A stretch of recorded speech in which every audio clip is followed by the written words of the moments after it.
Hi guys, I'm Afnira. Welcome you here. So I'm back with a new weekly news update, and today the very first news that I'm starting with is that armored vehicle stormed Bolivia's palace as President Arc faced an apparent coup on Wednesday.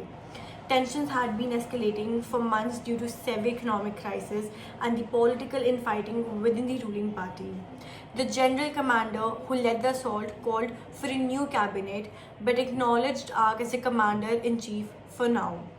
President Ark ordered Zuniga's removal and denounced the insubordination.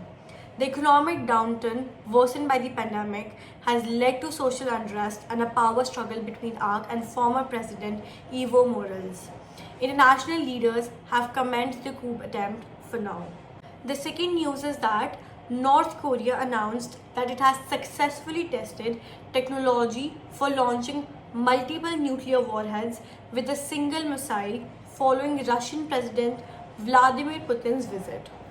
The test aimed at securing MIRV, multiple independently targetable re-entry vehicle capability. Despite North Korea's claim, South Korean officials dismissed the test as a failure, suggesting a hypersonic missile exploded mid-flight. This development raises concerns about North Korea's expanding nuclear capabilities and deepening military ties with Russia, particularly as North Korea faces UN prohibition on nuclear and ballistic missile testing. The US, South Korea, and Japan continue to strengthen their defense posture in response, which is a joint venture. The third news is that India has won the Men's Cricket World Cup, defeating South Africa to end a decade-long drought in tournament victories. The final that was held in the West Indies concluded with India's captain Rohit Sharma celebrating with his daughter. The victory was particularly emotional as senior players like Rohit Sharma and Virat Kohli retired from T20 cricket. India's president and prime minister congratulated the team, highlighting the significance of the game in India.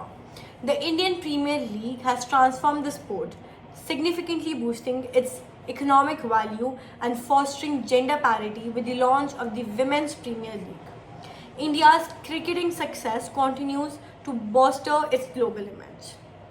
The fourth news comes from a neighboring country.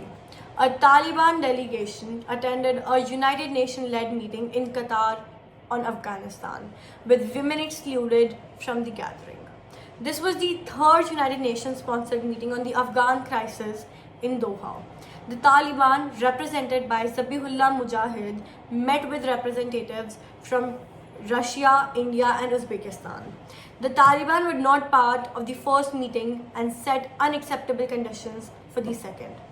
Despite seizing power in August 2021, the Taliban remained unrecognized as Afghanistan's government due to its ban on female education and employment. The meeting aimed to address issues like international financial restrictions, private sector growth, and drug trafficking. The UN's top official in Afghanistan defended the exclusion of the women, asserting that women's rights issues would be raised during the discussions. The fifth news is about External Affairs Minister S. Jaishankar is set to visit Qatar on June 30, 2024 to discuss enhancing bilateral cooperation with a focus on trade, investment and energy. This visit follows Qatar's release of 8 former Indian Navy personnel previously sentenced to death in August 2022. Jaishankar will meet with Qatar's Prime Minister Mohammed bin Abdul Rahman bin Jassim Al Thani and Foreign Minister Sheikh Mohammed bin Abdul Rahman bin Jassim Al Thani to review various aspects of bilateral relations, regional issues, and the ongoing situation in the West Asia amidst Israel's military actions in the Gaza. The sixth news is all about that Iran's presidential elections is headed to a runoff between a reformist Masoud and hardliner Sayyid Jalili following a historically low voter turnout of over 60%. Masoud emerged ahead of Jalili and 2 other hardliners in the initial round. This election marks a significant disengagement by Iranian voters, casting the fewest ballots in the country's history amidst broader discontentment.